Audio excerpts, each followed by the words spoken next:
Yo, good morning, everybody. We live this morning. Live, boy. You see, I'm not at home. I'm at the dealership getting my car worked on, but that don't matter because we still got something to take care of today. It's your boy Ruck in the building. The boy Turner will be joining me today. However, man, today's show is a big show, man. We're going to be diving into Tennessee's win last night against Vanderbilt. Oh man, Tony V, the boys looking like they're trying to get this thing back together. However, there's still some things that got to get cleaned up. I mean, I felt like Burns came in, played well. Time to kind of continue that consistency. Where does that go from here? Really looking past that into the rest of SEC play. What happens once we get into the latter stretch of this season? I mean, there's still a long way to go, but very, very, very, very pleased with what we saw last night. Also, man, Rick Barnes is absolutely cooking in the transfer portal. Three big names that you're going to need to be watching out for. We're going to dive into who they are, what they bring to the team, and what does it create on the floor? Does it create mismatches in different places, or are we still going to be stuck passing the ball around the three-point line, hoping somebody hits a shot? Y'all, you already know what it is, man. It is a Saturday morning chat. The boy Ruck in the building, Turner will be joining us soon. Let's get it, man. It's straight up Tennessee. Let's go.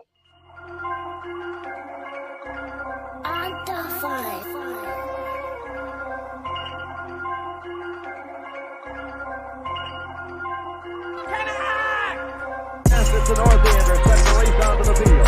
The Marlins will be boring the giant team that stretches from that north end ground on a cold day, becoming Glendale as the big orange sets the race on the Shield Buckets Field, ladies and gentlemen, and wherever you are. What's good, everybody? Yeah.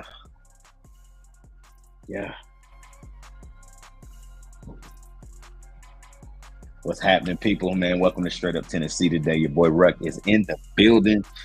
You know what to do, man. Like, comment, subscribe, hit that bell notification so you really never miss a video. I think it's very important that you continue to rate this thing 5 stars if you're listening on Apple Podcasts, Spotify, wherever you're listening to. Thank you guys for rocking with the boys, man. It is a good day. Not going to be a long show. Really just a quick chat, man. We wanted to hop on. We know we didn't do a show yesterday, so we had to do something this morning, man, leading into another busy week next week. So, y'all felt that audio spike, but we here, man. It's gonna be a great day. Thank you guys for tuning in. Here comes the boy right now. I see him right here in the lower stream. He about to join this thing. But gonna be a good day, man. We got about 10-15 minutes, man. We just want to chop it up about what's up, bro? What up? Somebody help this man stop having the busiest life of any American in the world. Y'all think the president busy? No. Turner busier than the president, bro. Man, we here though. We here. Hey, bro. I told him, I was like, man, it's a quick show today, but we diving in quickly. You watched it, obviously. Let's dive straight in. Tennessee beats Vanderbilt last night, 4-3. Felt like where's that Burns been all year? Bro, it was so nice to see Burns like that, bro. That's the Burns I remember from last year. I mean, he was cracked. Came in there with a 2-2 count. First pitch, bow. Nasty slaughter, bro. He was dealing, bro. I think this stat isn't going to be correct, but it's close. Let's say he faced 12 batters. He probably struck out 7 or 8 of them. Yeah. I mean, the level he was playing at, we need everybody to get to there, but it was nice to see a spark against a really good Vanderbilt team. You know, I texted you last night and I was like, is Vanderbilt really this good? Because like watching them, I was just like, man, like this Vanderbilt team that everybody, the whole college, baseball world is talking about. I was just kind of like, I mean, yeah, they got some dogs. I mean, that double play was incredible. Like, yeah, dude, but I don't know. That pitcher, I can't think of his name for Vandy. I just drew a blank. But that pitcher had only allowed 1 earned run in his past 18 innings, and we had 2 or 3 in one game. Pretty crazy. That's kind of crazy when you think about it. When you think about it that way, it is crazy. Yeah, man. It's man, it's just I feel like it's such a Tennessee sports thing, man. Like you go out Yeah. there, baseball goes out there and lose to Tennessee Tech 12-5, and then you come back and beat the number 4 team in the country at Vandy, number 1 in the SEC East. But hey, I hope it's a turnaround for them. I really do. They showed a little fight last night that they ain't showed all year, in my opinion. Yes, they did. And it has been it hasn't that's not been a thing over really the last, I mean, I would say I don't feel like it's been a month. It's been 2 weeks, but in 2 weeks you've played 12 games. Yeah, yeah. And I mean, You know what I mean? you actually got to see like kind of a. I'm just basing it off last year. You got to see kind of that dog mentality, like I'm better than you. Come at me. You know what I mean? Yeah, They're towards the yeah, end of the game. yeah, yeah. Um, quick before we hop straight into uh the master himself, Rick Barnes. Lord have mercy. Crazy, Um, bro. man, Big Orange Caravan ended in Knoxville. I believe it was Saturday or Friday. It was yesterday or Thursday, one of the two. Josh Heupel, Kelly Harper, Rick Barnes. Man, got the opportunity. Everybody that was in Knoxville, Chattanooga, Memphis, and Nashville to really just, excuse me, sorry, y'all, to see another side of these, what I guess we would call superstars, but to see another side of these people who lead our sports programs. And so it's always a big success. I got friends that went to the one in Nashville. I got friends that went to the one in Knoxville, and they just said the environment was just great, family oriented, fun field. Mm-hmm. The kids had a great time, autographs from all the coaches. And so it's just really good to see Tennessee continuing to progress and really create this culture of family. I think that it's been something that's been kind of said, and Yeah. it's been kind of a part of the culture of Tennessee athletics. But I think with the recent transition, obviously Josh Heupel being hired in 21 and everything that's kind of transpired from that, I feel like we have finally hit that stride where Mm-hmm. everybody's on the same page, and this athletic department is scary being led by Danny White himself. So, Absolutely, I um, agree, 100%. but I feel like I'm just thinking ahead a little bit into football. Um, I heard somebody, I was talking to somebody this week. It wasn't you. I'm pretty sure it wasn't you, but they were talking about they thought they're thinking that we're actually worse than we were last year. And I said, how so? Said, man, like, you know, this rule change. And I'm sure you heard about the rule. I know you and I talked about the rule this week. If you guys haven't heard, the clock will now not stop in college football on first Yeah. down conversions. Yeah. And, I was talking, oh, no, I remember exactly what I was talking. I was talking to my cousin, Will. He said, that's going to kill our offense. And I said, actually, I Might help feel it. like it just, I said, actually, I feel like it just made us better and it made us more dangerous. And here's why. Yes, our offense is built on tempo and getting first downs. And the first down, we're only trying to get the first down, in all honesty, to sub. Mm-hmm. Now it's like, dude, y'all better just get your conditioning better, because now that rule is in effect. And so those subs mid plays, like, you can still sub in the middle of a play, but obviously the refs are going to hold the ball. We're not going to be able to just, Well, and but I what think I it's said was this, and let me ask you this, and you see if you agree, and then you take it. I said, I think it actually helps us because now we don't have a reason to not throw it on first down, like every drive. yeah, dude. And I think it I know I mean, I think it kind of works to our advantage too, in a way of like, I don't know, man. Like more time will be taken off the clock. You know what I mean? You're, Like yeah, let's say we can have a drive where we get 4 first downs, and it still might take it still might only take a minute 30. Yeah. Dylan in the chat says, I think that it helps us with the short game with Joe over the middle and give the running back some shine. I think so too. I do too. 100%. I vividly believe it helps us because now we have no reason to stretch the field on any down. Like Facts. now we're not trying to get a first down to just like relax. Now we're trying to get first downs to actually push the tempo and really like, hey, if it's first down and we run a play action bomb and we score, I mean, we just scored in 12 seconds.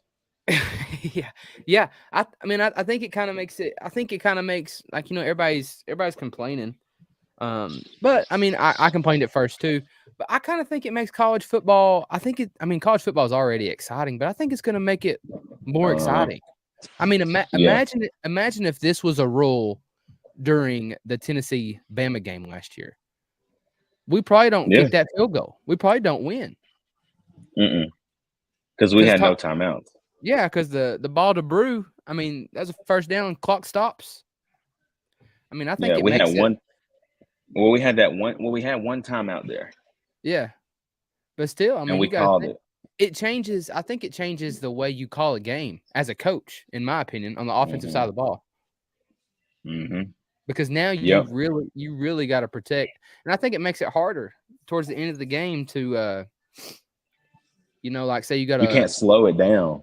No, you can't slow it down. And if you got to do a quick drive, I mean, as a defense, okay, well, they literally have to get out of bounds.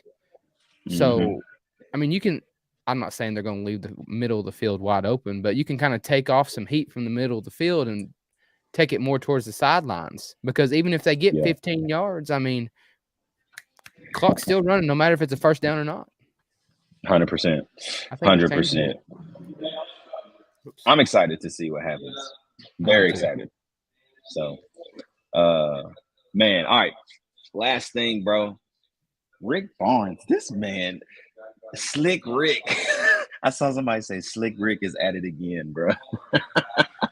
Bro, you know who I'm most excited about? Who? This Dalton. I can't even say his last name. Dalton Connect. Connect, bro.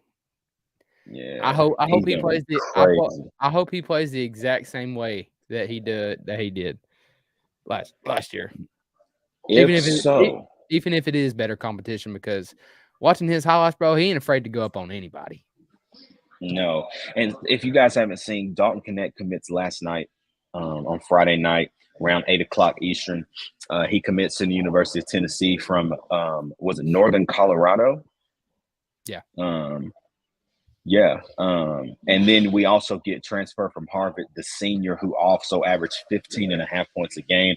He's been a key piece to the rotation up there at Harvard for 4 years. Now he's transferring to Tennessee to finish up his degree.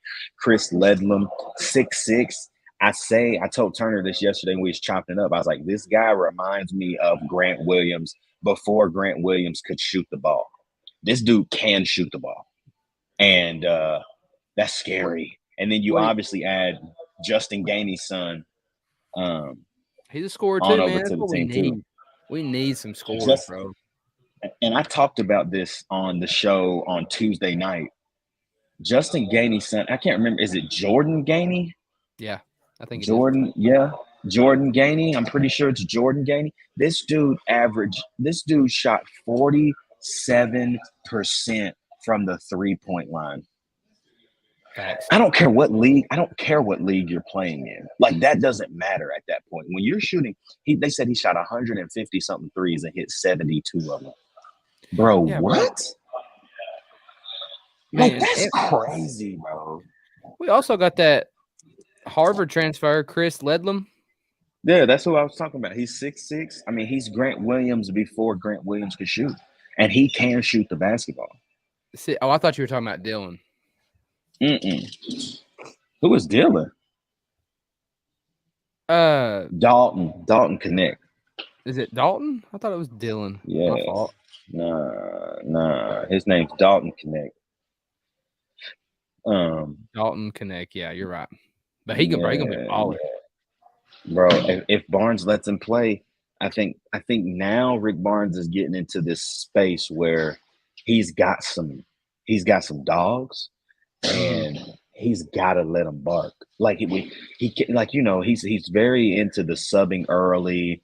Here's 5 minutes. All right, I'm gonna sub you out. Like if I feel like that in the tournament that ruined flow of so many players, Facts. and he can't do that. So, Facts. but big week, man. I will be out a whole lot next week. I'm gonna be trying to do some morning vibes because I'll have the morning. But we're gonna still be chopping it up. There's still gonna be things popping off. Amari McNeil enters the transfer portal, first player from the spring session of Tennessee football to hit the portal. I can't say that I was surprised, but I'm also not like, oh well. I mean that defensive line is so deep, bro. But a lot of people are saying that's not the last. So we'll see what actually happens here in the next couple of weeks with the football team and the transfer portal. I know this has nothing to do with Tennessee, but Deion Sanders is running people away from Colorado, bro. Really? There are bro. I mean, dude, kids that started there for 3 years, they're like, I can't do this. And I think it's because he is completely changing the culture. They went 1-11 last year, bro. Yeah, I mean, it's a complete culture. I mean, they're 100% going to a bowl game. Like there's no way. I think they at least win 7. I agree.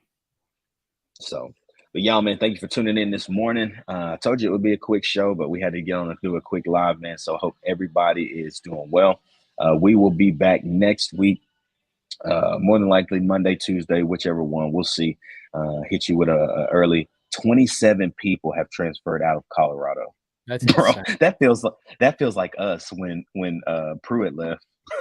Wow, that's insane. So, well, yeah, guys. So we'll be back next week, Monday, Tuesday, man. Get this thing rolling, man. So we love y'all, man. We appreciate you. Like, comment, subscribe. If you listen on Apple Podcasts, turn it up. Hit this thing 5 stars. Big news coming next week as well. So we love y'all, man. We appreciate it. You already know what it is, baby. It's straight up Tennessee, and we'll see you next week. Let's get it.